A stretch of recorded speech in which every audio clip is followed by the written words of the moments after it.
오늘도 기도의 자리에 오신 여러분들 주님의 이름으로 환영합니다. 어제 본문에서 우리는 압살롬이 더 좋은 아이도벨의 모략을 버리고 어떻게 자신에게 해를 입힐 후세의 모략을 택하게 되었는지를 우리가 묵상하게 되었죠. 언제든 인생의 여러 선택들은요, 아직 해결되지 않는 우리 내면의 욕망이나 죄성들을 드러내게 되는 계기임을 우리가 묵상하게 되었습니다. 이제 오늘 본문은 이제 후세 모략대로 시간 끌기가 진행되는 동안에 있었던 여러 일들을 이야기하고 있는 장면이죠. 먼저는 이제 아이도벨의 꾀를 물리치고 이제 압살롬이 전면전을 준비하며 다윗에게 도착할 것이라는 소식이 이제 다윗에게 전달되는 이 소식이 전달되는 과정이 이제 한 가지가 있습니다.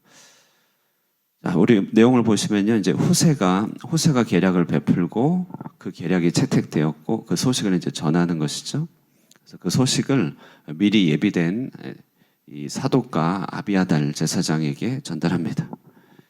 그리고 최악의 상황을 가정하여서 그리고 미리미리 준비하여 강을 건너라, 이제 이런 소식을 그들에게 전하는 것이죠. 자, 이 소식은 전령 역할을 위하여 성읍에 들어오지 않고 성읍 바깥에서 대기하고 있던, 숨어있던 이 두 사람의 아들, 제사장 두 사람의 아들 요나단과 아히마스라고 하는 인물에게 한 계집종을 통하여서 전달이 됩니다. 이제 이들은 이 소식을 듣고 빠른 걸음으로 달려가지만 발각이 되어가지고 이제 인근에 있는 바후림이라고 하는 시므이가 저주했던 곳이죠.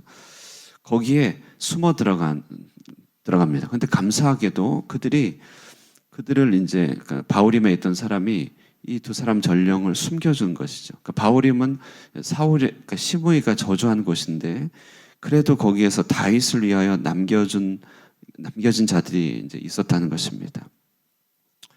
자, 여기 이제 압살롬이 아이도벨의 모략이 아닌 이제 후세의 모략을 택하였다. 이 소식이죠. 이 소식은 다윗에게 매우 중요한 소식이었습니다.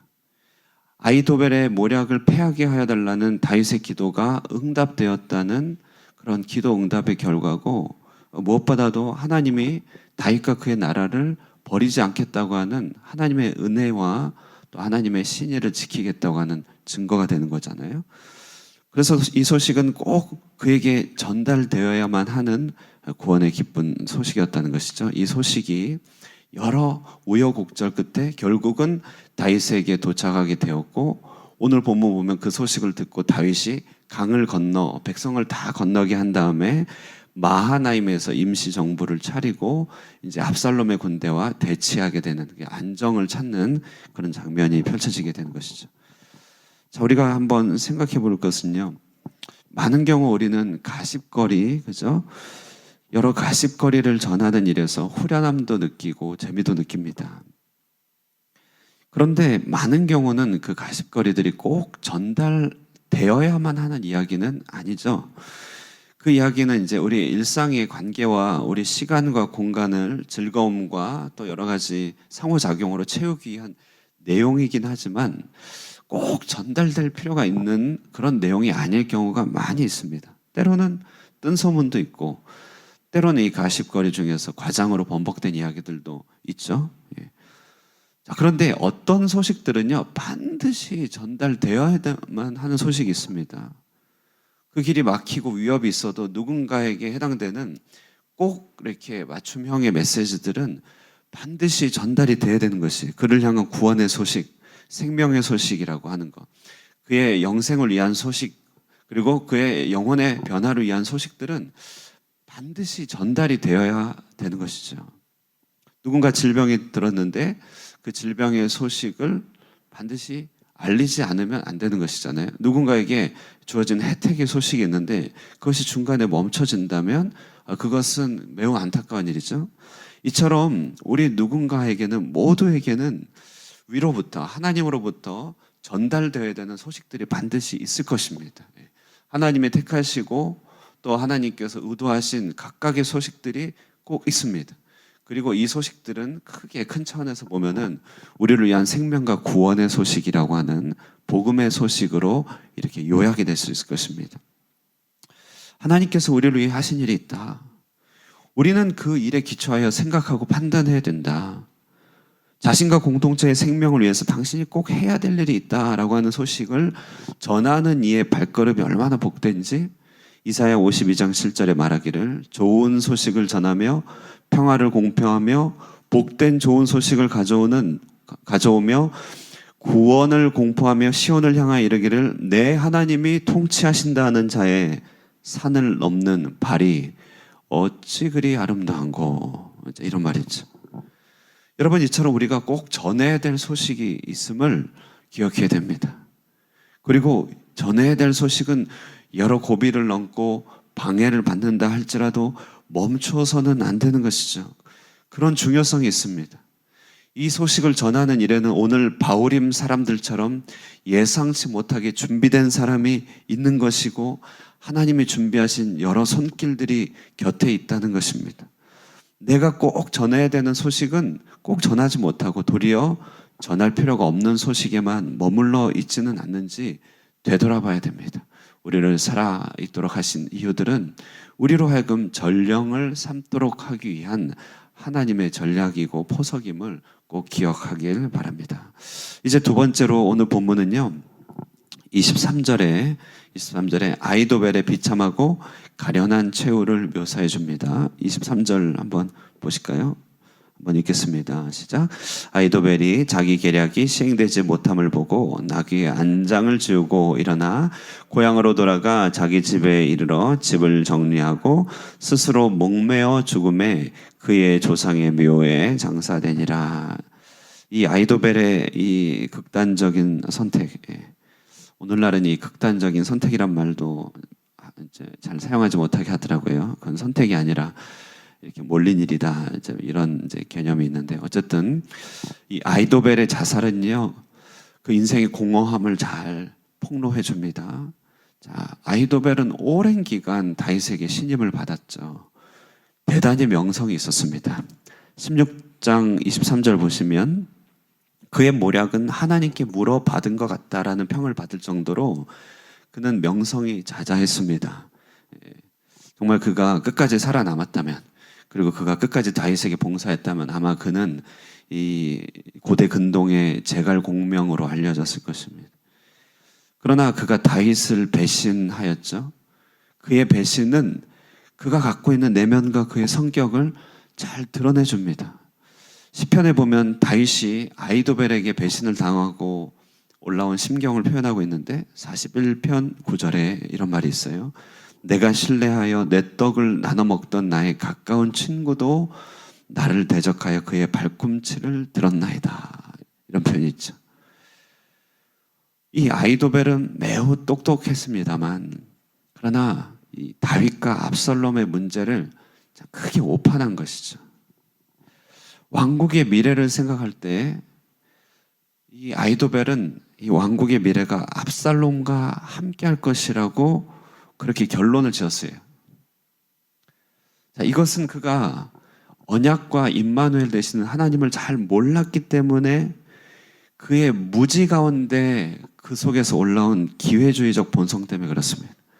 우리 인간의 죄성은 다 기회를 살피는 기회주의적인 속성이 있죠. 그러나 신실하신 하나님을 알기에 그것이 억제되고 해결이 되는 것 아니겠습니까? 그런데 하나님께 자신을 맡기지 못하는 영혼, 하나님을 알지 못하는 영혼은 언제나 자기 자신을 위한 그 기회를 살피는 눈빛이 바쁠 수밖에 없습니다. 하나님이 없는 영혼은 카멜레온의 눈과 같죠. 여기저기를 배회하고 있습니다. 다윗이 별처럼 빛을 낼 때에는 아이도벨은 그의 곁에 있기를 기뻐했습니다. 그러나 다윗이 쇠락하고 실패하자 그 눈빛이 동요하였고 기회를 살폈고 그에게 보이기에 대안이 되는 것을 그냥 덥석 물어버린 것이에요. 자, 이 아이도벨의 모습은 오늘날 너무나 똑똑하고 너무나 명민하고 너무나 똑부러진 이 세대 가운데 담겨있는 가장 큰 약점입니다. 많은 경우 축복된 인생을 위한 견딘과 맡김을 알지 못한 채 표면에서만 너무 바삐 움직인다는 것이죠. 제가 한 대기업에 임원 되시는 분이 신입사원 면접하는 이야기를 들어봤는데요. 면접할 때 이 임원된 입장으로서 한 두어 가지 생각이 든다고 해요. 하나는 내가 지금 이 시대에 태어났다면 저렇게 할 수 있을까? 너무나 뛰어나다는 거예요. 너무나 뛰어나다. 그리고 두 번째 생각에는 임원쯤 됐으니까 저들 가운데 내 자녀의 배우자가 될 만한 사람이 없을까? 이제 실리적인 생각이 나요. 그리고 세 번째는 뭐냐면 똑똑하긴 한데 그분의 말에 표현하면 하체가 너무 부실하다. 다시 말해 끝까지 견딜 만한 사람이 별로 없다. 끝까지. 그래서 자기가 임원이 된 건 뭐냐면 자신이 탁월하지도 특별하지도 않지만 그냥 끝까지 잘 견딘 데에서 여기까지 왔다. 이제 이런 얘기를 한 게 있는데 큰 울림이 되었습니다. 우리가 축복된 인생을 위해서는 눈에 보이는 것을 이렇게 간과하고 넘어가고 약속을 믿고 끝까지 견디는 견딤이 필요합니다. 아히도벨에게는 그의 명민함이 이 영안을 가려버린 것이죠. 표면에서만 바삐 움직이는 이 현대인들이 아히도벨의 자화상입니다. 그러니까 아히도벨이 현대인들의 자화상입니다. 결국 그의 항해는 파선으로 끝나죠. 오늘날 얼마나 많은 사람들이 그 항해를 끝까지 가지 못합니까? 아히도벨의 이 배신은요, 이제 성경 속에서 나중에 가룟 유다의 배신하고 공명을 이루며 서로 음을 주고받습니다. 아주 음침한 음을 주고받죠. 둘 모두 다 신임받던 명민한 사람들이었어요. 그러나 위기의 순간에, 실망스러운 순간에 그들은 등을 돌렸습니다. 그리고 원하는 대로 제 뜻대로 이루어지지 않자 그는 자신을 뉘우치고 갈아엎기보다는 오히려 생을 마감하는 파국을 택했다는 것이에요. 그러나 오늘 본문 뒷부분 보면 뜻밖에도 이방 지역의 소비, 마길, 바르실레 이 사람들은 다윗이 망명생활 가운데 호의를 베풀었던 사람들인데요. 이들은 이방인이었지만 이방에 거하고 있지만 마하나임에 있던 다윗을 찾아가서 오늘 보면 얼마나 구체적으로 침상, 대야, 질그릇, 밀, 보리, 밀가루 이런 것들로 공개하여 신의를 다 갚아주죠. 얼마나 비교가 됩니까? 그러므로 이 두 배신자, 이 아히도벨의 모습은 우리에게 경고를 또 교훈을 전합니다. 우리가 관계의 문제, 하나님과의 관계든 사람과의 관계든 이 배신이라고 하는 것, 등을 돌리는 것은요, 늘 문 앞에 엎드려져 있는 모든 죄들 위의 죄입니다. 단테의 신곡에 의하면 지옥의 가장 깊은 곳에는 배신에 대한 형벌이 자리 잡고 있다 이렇게 얘기합니다. 왜냐하면 가룟 유다의 궁극적 죄악은 배신이기 때문에 그렇죠. 이처럼 신뢰를 저버리고 등을 돌리는 것은 엎드려져 있고 잠복해 있는 죄라고. 그러니까 그런 이유가 그러니까 엎드려 있고 잠복된 죄라고 하는 이유가 뭐냐면 잘 생각해 보면 그것은 우리 생활을 진보시키고 더 나은 삶을 살기 위한 욕망 안에 도사려서 안 보이기 때문에 그렇죠. 아주 실리적 욕망 안에 도사리고 있기 때문에 여러 실망 가운데서 합리화가 됩니다. 그럴 수밖에 없었다. 그러나 결국 이 등을 돌리는 배신은 우리가 사랑을 배우지 못했다는 증거가 됩니다. 사랑을 키우거나 사랑을 발전시키지 못했다는 증거가 이 배신 아닙니까? 사랑한다면 실망 가운데서도 함께 있죠. 자, 그러므로 우리는요, 결코 우리를 떠나거나 우리를 버리지 않겠다고 선언하신 하나님을 묵상해야 됩니다.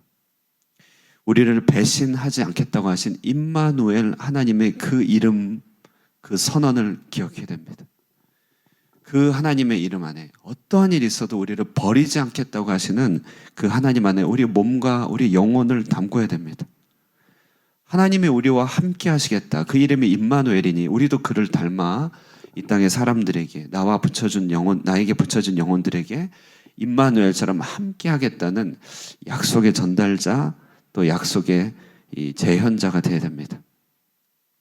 하나님은 우리가 무결해서 안 떠난 것이 아니라 그럼에도 불구하고 곁에 계십니다. 그러므로 우리도 누군가에게 당장의 실망이 느껴진다 할지라도 그들을 향한 이 땅을 향한 또 하나님을 향한 우리의 기도와 사랑의 끈을 철회하지 말아야겠다라고 하는 마음의 결단을 속에서부터 마음의 키를 붙잡고 그것만큼은 놓지 말아야 된다는 것이죠. 오늘 이렇게 정리하면요, 오늘 본문을 통해서는 전해야 될 소식은 반드시 전해야 되는 것이죠. 다윗에게 도착해야 됩니다. 하나님이 우리에게 맡겨주신 전해야 될 소식이 있을 것입니다. 나에게 전달하도록 부름받은 사람도 있을 것이 반드시 전해야 됩니다.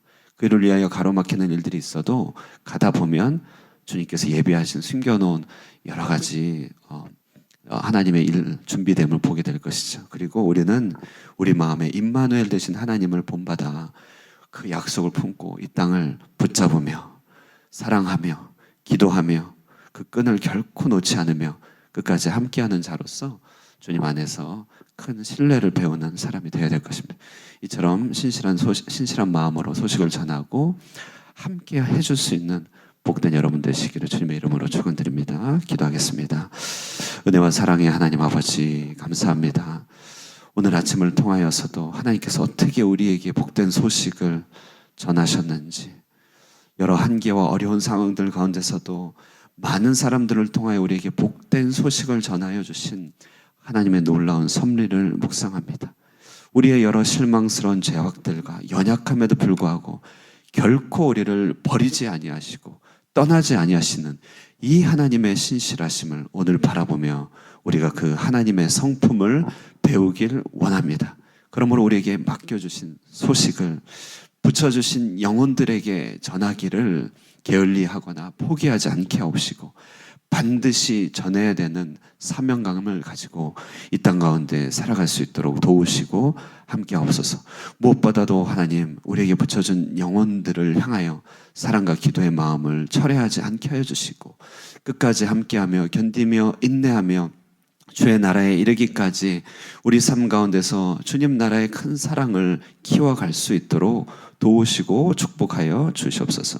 이 아침에도 우리 하나님 기도 가운데 함께하여 주시고 성령으로 충만케 하여 주시기를 바라옵고 살아계신 예수님의 이름으로 기도드리옵나이다. 아멘.